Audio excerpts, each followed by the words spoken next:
Bismillahirrahmanirrahim.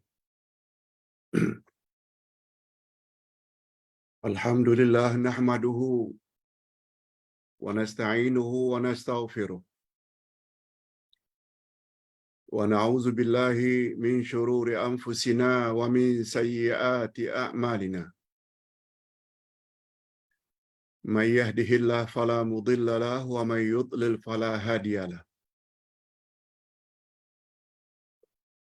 Asyhadu an la ilaha illallah wahdahu la syarika lah wa asyhadu anna Muhammadan abduhu wa rasuluh la nabiyya ba'dah.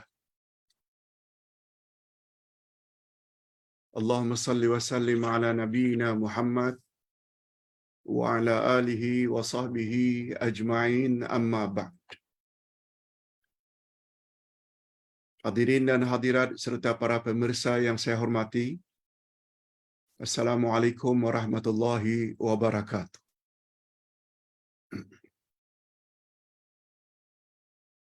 Alhamdulillah, kita bersyukur pada pagi ini kita akan belajar di bawah topik Al-Asma'ul Husna, di bawah subjek Al-Asma'ul Husna dengan topik khas nama Allah As-Salam. Nama Allah As-Salam. Lihat kitab Mengenal Allah melalui Al-Asma'ul Husna, muka surat yang ke-155. 155.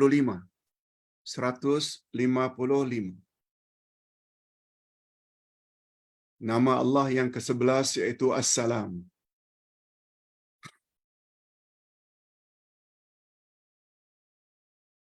Hadirin dan hadirat, nama Allah adalah tauqifiyah.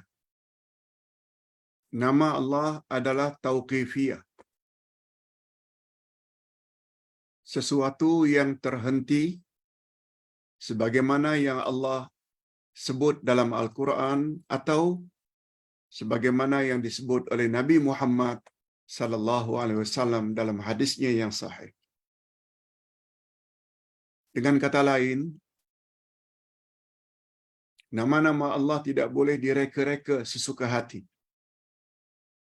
Referensinya, rujukannya dua saja, Quran dan Sunnah Nabi, tentang nama-nama dan sifat-sifat Allah.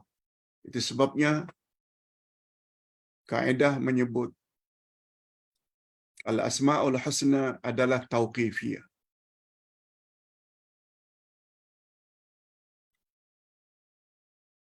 Adapun dalilnya dari Al-Quranul Karim, antara lain surat Al-Hasyr, surah yang ke-59 ayat yang ke-23. Allah Subhanahu wa taala berfirman. Ayat ini termasuk ayat yang mengandungi sangat banyak nama-nama Allah, yaitu A'udzubillahi minasyaitonir rajim. Huwallahu alladzi la ilaha illa huwal malikul quddusus salamul mu'min. As-salamul mu'minul muhaiminul azizul jabbarul mutakabbir. Subhanallahi amma yusyrikun.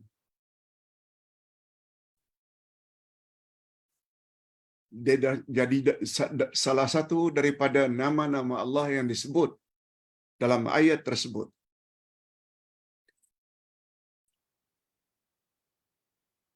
tak kurang daripada 8 nama Allah. Satu di antaranya As-Salam. Ustaz ulang.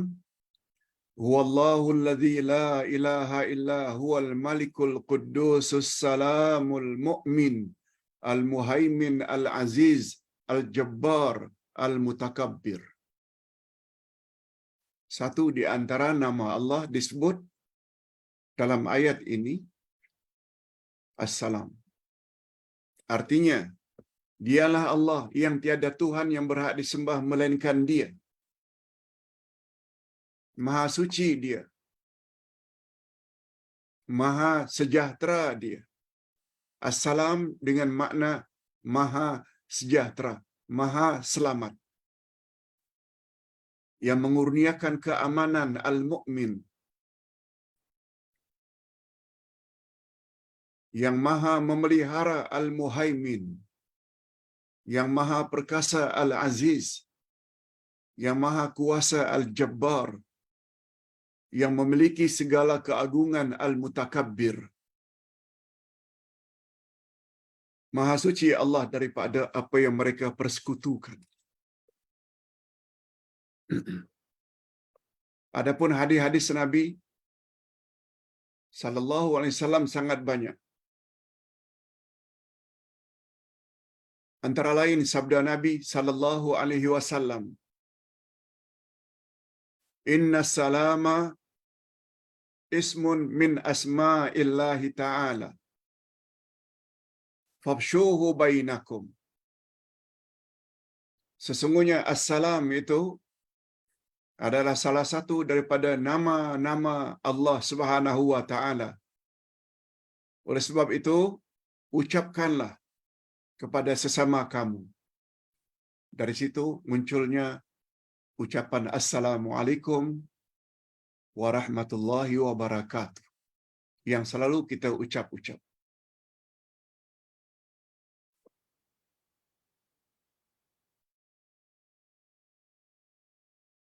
Begitu juga Nabi Muhammad sallallahu alaihi wasallam mengajar kita apabila selesai salat fardu, jangan lupa membaca wirid ini, yaitu Allahumma antas salam wa minkas salam tabarakta ya zal jalali wal ikram.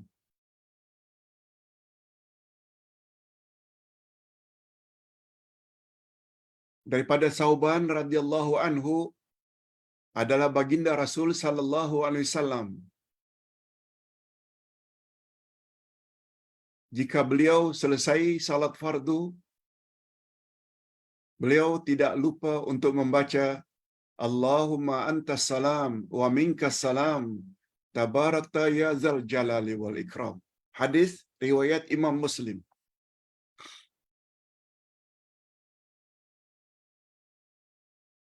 Ya Allah, Engkau adalah maha sejahtera. Daripadamu datangnya kesejahteraan. Maha suci Engkau, wahai Allah yang maha agung, lagi maha mulia. Okey. Itu tentang rujukan atau dalil adanya nama Allah. Assalam. Sekarang kita berpindah kepada makna assalam.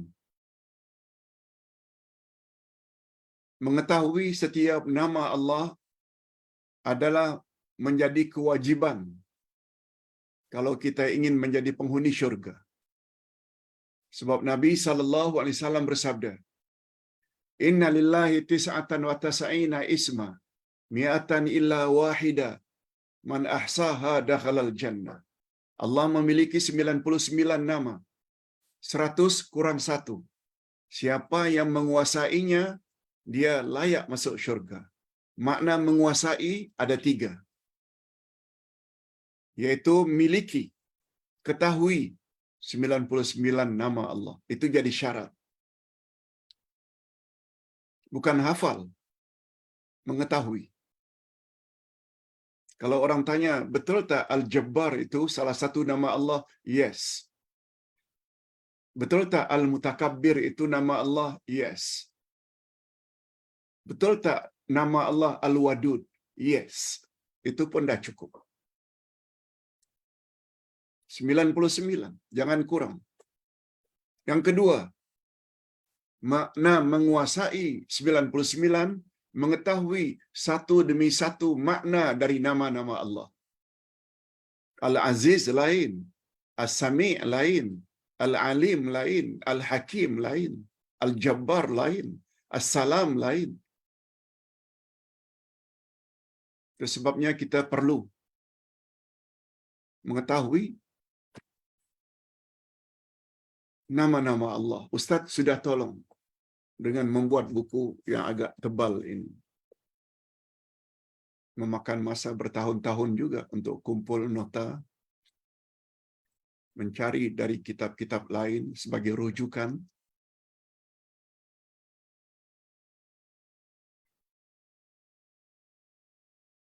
Mudah-mudahan dapat sambut baik usaha dan bantuan yang Ustaz sudah lakukan. Bukanlah minta dibeli sangat, tapi usahakan. Kunci 4-5 orang satu buku pun tak mengapa. Kalau dirasa mahal. Dan yang ketiga, makna menguasai al-asma'ul husna, yaitu kita hendaklah memohon kepada Allah dengan menggunakan nama-nama tersebut. Berdoa dengan memanggil nama-nama tersebut. Tak semestinya ya Allah, ya Rabb. Boleh ya Salam. Kalau mohon keselamatan, panggil ya Razzaq. Kalau ingin dimurahkan rezeki, ya Alim. Kalau minta ditambah ilmu, ya Syafi. Kalau minta disembuhkan dari penyakit.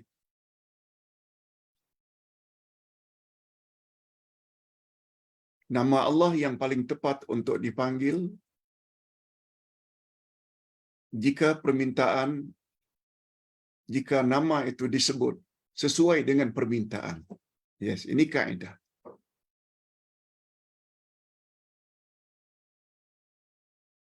Minta rezeki, panggil ya Razzaq. Minta supaya dilembutkan hati, panggil ya Latif. Begitulah seterusnya. Walaupun sebenarnya dengan menyebut ya Rabb atau Rabbana, Rabbi, Allahumma juga boleh. Tapi kata ulama akidah, yang paling tepat itu bila kita panggil Allah sesuai dengan apa yang kita hajatkan. Nah, sekarang kita berpindah kepada makna Assalam.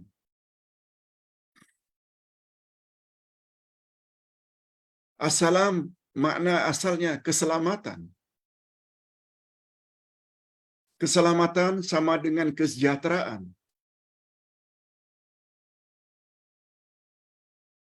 Allah Subhanahu wa taala menamakan dirinya dengan Assalam karena Allah Subhanahu wa taala selamat dan sejahtera dari segala penyerupaan,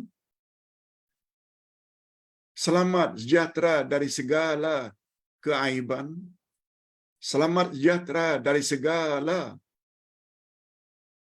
kecacatan. Allah selamat segala-galanya.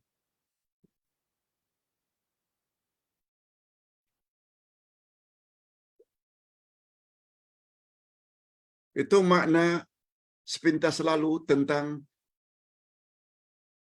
Assalam.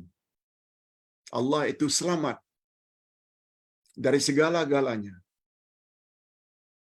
Apapun bentuk kekurangan, kecacatan, keaiban, Allah selamat. Hanya Allah yang punya sifat itu. Nabi Muhammad sallallahu alaihi wasallam bukanlah zat yang sejahtera. Jangan salah faham. Nabi Muhammad juga pernah sakit. Nabi Muhammad sallallahu alaihi wasallam juga tidur. Nabi Muhammad juga pernah letih. Nabi Muhammad juga pernah sekali-sekala terlupa dalam hal-hal harian. Sebagaimana baginda pernah terlupa sehingga adanya syariat sujud sahwi.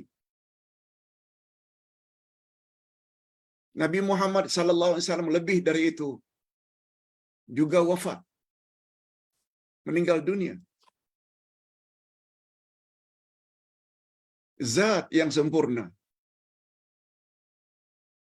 Sifatnya, perbuatannya hanya Allah.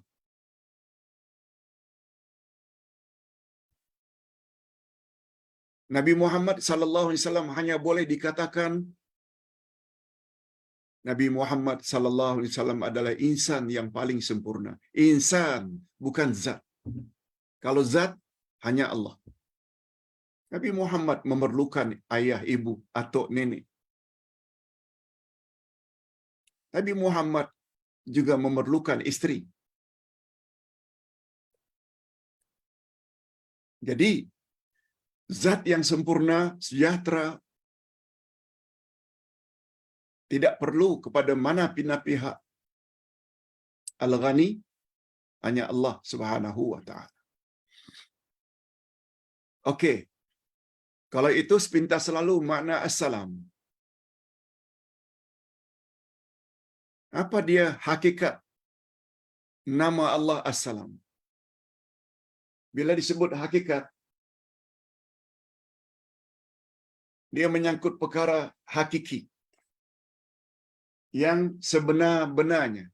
Sebagaimana istilah hakikat, dua kalimah syahadat. Maknanya, apa sebenarnya dua kalimah syahadat itu? Itu sebab kita namakan hakikat dua kalimah syahadat. Dia ada rukun, dia ada syarat.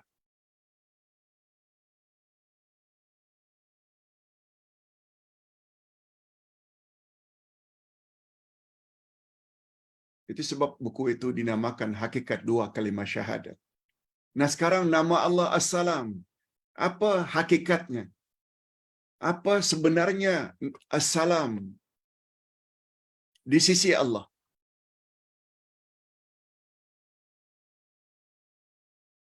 Nama Allah As-Salam adalah satu nama yang mencakupi sangat banyak kelebihan. Sangat banyak kelebihan. Hanya Allah saja yang layak memiliki nama tersebut.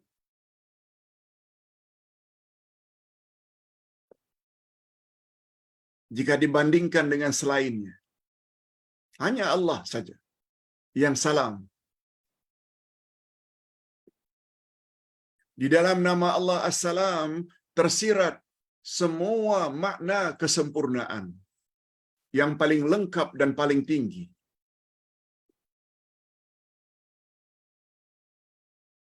Itu sebabnya mengapa hanya Dia saja yang berhak disembah, yang berhak kita sujud padanya.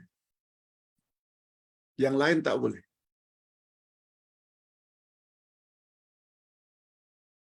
Hakikat itu dapat kita lihat dari penjelasan di bawah ini. Ada 5, Ustaz tulis di sini 5 hakikat nama Allah As-Salam. Ustaz sebut secara ringkas saja.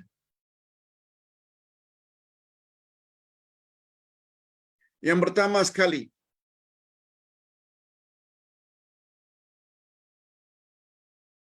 Allah Subhanahu wa taala selamat sejahtera dari segala keaiban, kecacatan dan kekurangan. Itu dia. Carilah mana-mana makhluk. Hatta malaikat. Malaikat juga akan musnah sebab dia makhluk.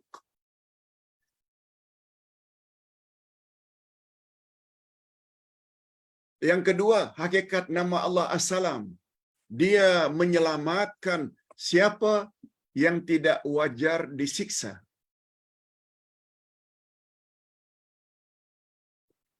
Manusia yang pernah buat salah, dia perlu dihukum.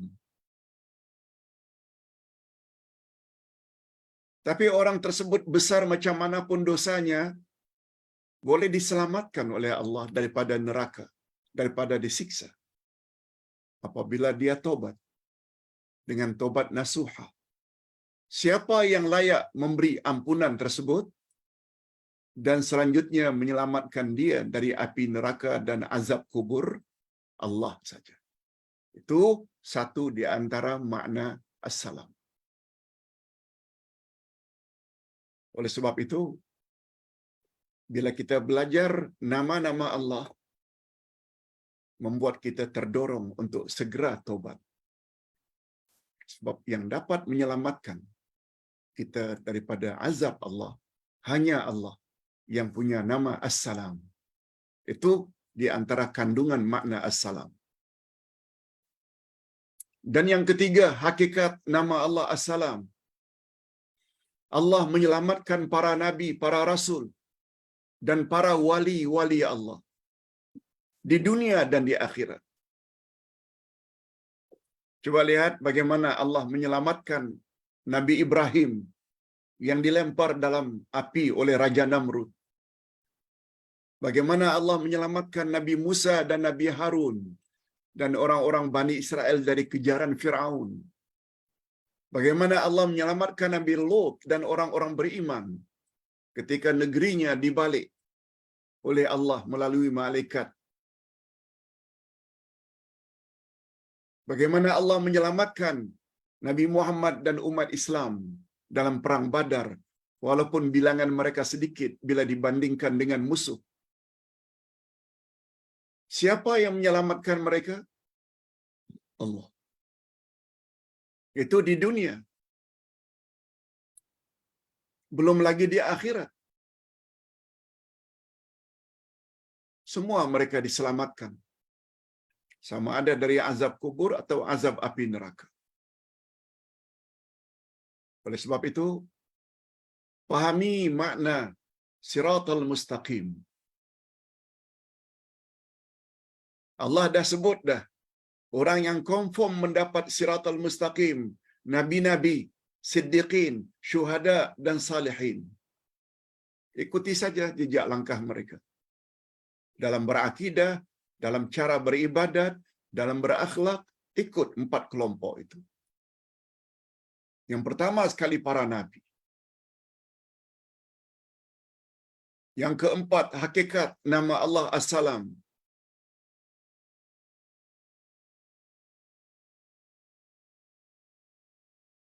Allah selamat daripada memiliki isteri. Allah selamat sejahtera daripada memiliki anak. Sebagaimana firman Allah, lam yalid wa lam yulad. Allah tidak beranak dan tidak diperanakkan. Dan yang kelima, Allah SWT selamat dari segala bentuk tandingan atau penyerupaan. Dan terakhir yang keenam, Allah SWT selamat daripada sekutu. Sekutu dengan makna syirik. Allah jangan disekutukan dengan siapapun. Sama ada dalam zatnya, sama ada dalam rububiyahnya, sama ada dalam asma wa sifatnya. Kecuali hanya sekedar lafaz. Allah hidup, manusia hidup. Sekedar lafaz boleh. Tetapi makna berbeza. Sebab hidup di sisi Allah tidak berawal, tidak berakhir. Kita hidup juga. Tapi hidupnya kita bermula dari tiada. Dan hidup kita akan berakhir dengan kematian. Itu makna hakikat nama Allah As-Salam. Yang kalau boleh kita simpulkan, nama Allah As-Salam menafikan daripada diri Allah segala jenis kekurangan dalam bentuk apapun. Satu pun tidak ada unsur kurang dari sisi Allah. Dan penafian tersebut mengandungi makna tersirat pengisbatan. Maksudnya, sifat Allah itu kan ada dua. Ada subutiyah, ada salbiyah. Subutiyah sifat kesempurnaan. Allah Maha hidup. Allah Maha mengetahui. Allah Maha berkuasa. Itu subutiyah. Allah tidak tidur, Allah tidak ngantuk, Allah tidak lemah, Allah tidak lupa. Itu penafian. Ini namanya salbiyah. Penafian suatu sifat daripada Allah bukan sifat sempurna. Allah tidak ngantuk. Mungkin kepada manusia dipanggil itu sifat sempurna, tapi bagi Allah itu bukan sifat kesempurnaan. Kecuali bila kita sabitkan lawan yang dinafi. Allah tidak lemah. Tidak lemah itu bukan sifat sempurna bagi Allah. Mungkin bagi makhluk dikatakan itu sifat sempurna.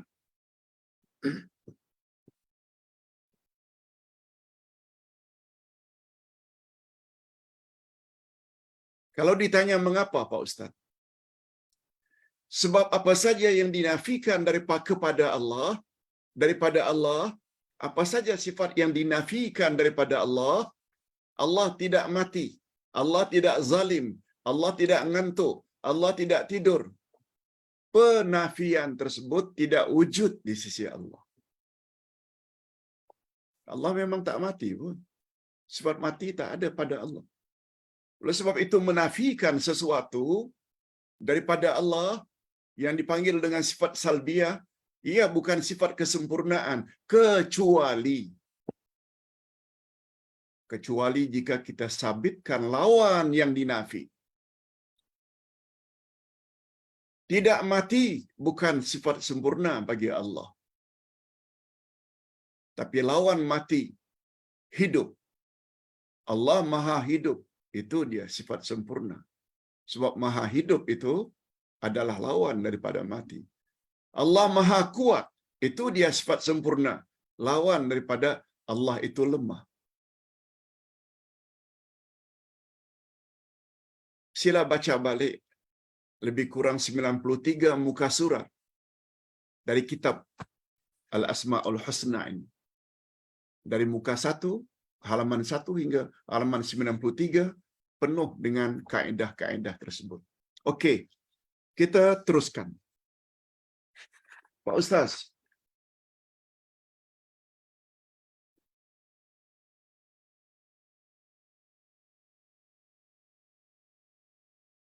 kesan memahami nama Allah As-Salam. Apa kesannya Pak Ustaz? Kesan positif pada diri kita.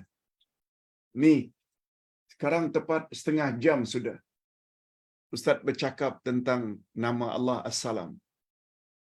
Sekarang 10:30.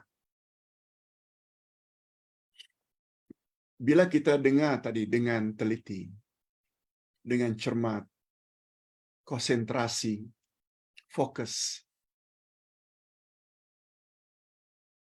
apa yang kita akan dapat dari ilmu nama Allah As-Salam ini?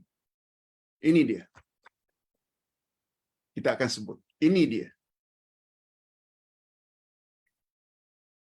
Kesan positif beriman terhadap nama Allah As-Salam. Pertama sekali, dia akan jadi orang yang humble. Tawadhu. Senantiasa merendah diri.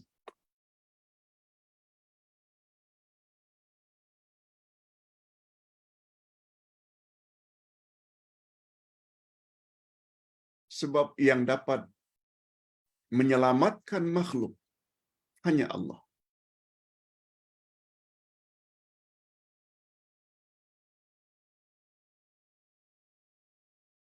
Sama ada menyelamatkan makhluk dengan menganugerahkan berbagai nikmat dan rezeki,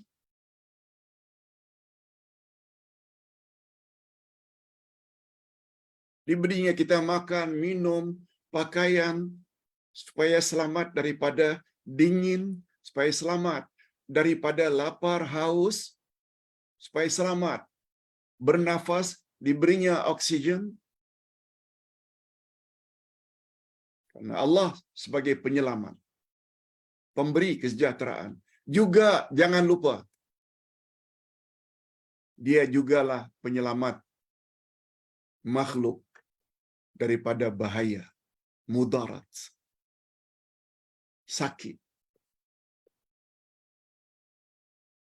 Kalaulah demikian kedudukan Allah, dialah yang menyelamatkan segala-galanya. Betul tak? Keyakinan seperti itu membuat kita jadi humble, rendah diri. Tidak akan sombong. Tidak akan sombong.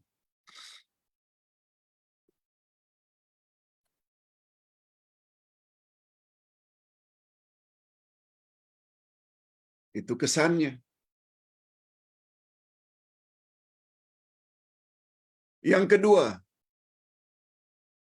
kita tidak akan minta keselamatan. Yang pertama tadi kita akan jadi orang yang tawadhu, humble, rendah diri. Sebab keselamatan kita ini sangat tergantung kepada Allah. Keselamatan kita bukan terletak pada bodyguard. Walau banyak macam mana pun orang yang mengiringi kita, jaga kita daripada musibah. Bila Allah berkehendak, orang tersebut akan ditimpa musibah juga. Qarun umpamanya pernah pamerkan hartanya sepanjang jalan di zaman Nabi Musa. Sepanjang jalan dia pamerkan kekayaannya sebagai tanda sombong. Supaya Musa tahu kehebatan Qarun. Tapi Allah Subhanahu wa taala cukup dengan meretakkan jalan. Retakkan jalan yang dilalui oleh Qarun dan rombongan serta hartanya. Akhirnya semuanya masuk ke dalam tanah. Itu sebabnya sampai hari ini bila orang dapat harta yang bernilai dari dalam tanah dipanggil dengan harta Qarun.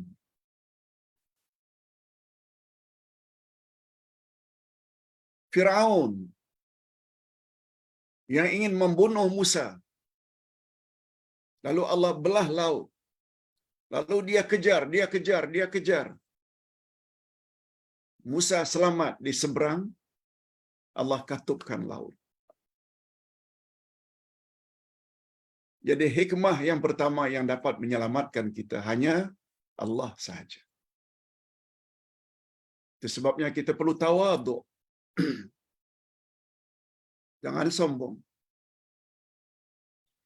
Yang kedua, kita tidak minta kepada mana-mana pihak untuk menyelamatkan diri kita. Sama ada zahir kita, jasmani, batin kita, kecuali hanya kepada Allah. Kita tidak akan minta keselamatan kecuali hanya kepada Allah sahaja. Sama ada keselamatan zahir atau keselamatan batin.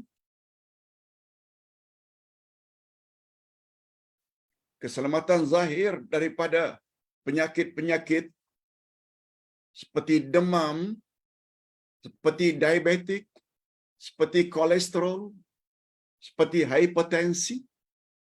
Juga penyakit-penyakit batin, terutama syirik, bid'ah, khurafat, takhayul, hasad, dengki. Minta kepada Allah Subhanahu wa taala. Sebab hadirin dan akhirat, hadirin dan hadirat, di akhirat nanti semuanya tidak berguna kecuali orang yang datang menemui Allah dalam keadaan hatinya selamat. Ini ayatnya. Asy-Syu'ara ayat 88-89. Yauma la yanfa'u malu wala banun illa man atallaha biqalbin salim. Pada hari kiamat nanti, yaitu suatu hari, tidak berguna lagi anak-anak lelaki, harta dan anak laki-laki. Dah tak berguna lagi. Illa kecuali yang berguna orang yang datang kepada Allah dengan membawa hati yang selamat. Selamat daripada apa? Dari penyakit-penyakit hati. Syirik, riya, ujub, takabur, hasad, dengki. Sangat-sangat berbahaya. Hadirin dan hadirat rahimakumullah. Sebabnya Nabi Muhammad sallallahu alaihi wasallam pernah menyebut, ya ayuhan nas, hei sekalian manusia, innan nasa lam yu'tu fid dunya khairan minal yaqini wal mu'afat. Hei sekalian manusia, sesungguhnya manusia tidak diberi oleh Allah sesuatu yang lebih baik daripada al-yaqin wal mu'afat. Yakin wal mu'afat dan kesejahteraan. Oleh itu kata Nabi, fasaluhum Allah azza wa jalla. Mintalah kedua-duanya itu kepada Allah azza wa jalla. Minta yakin dan minta kesejahteraan.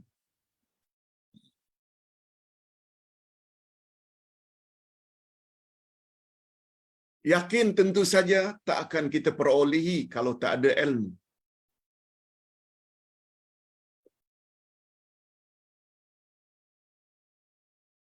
Ilmu yang paling tinggi pula adalah al-asma'ul husna. Mengenal Allah, itu ilmu yang paling tinggi. Itu sebabnya bila bapa-bapa dan ibu-ibu serta para pemirsa yang saya hormati, ada perasaan sayang, kasih, cinta, suka kepada pelajaran Al-Asma'ul Husna, itu satu pertanda baik. Itu sebabnya cuba lihat pada kulit buku yang di belakang. Kalau ini depan, ini di belakang.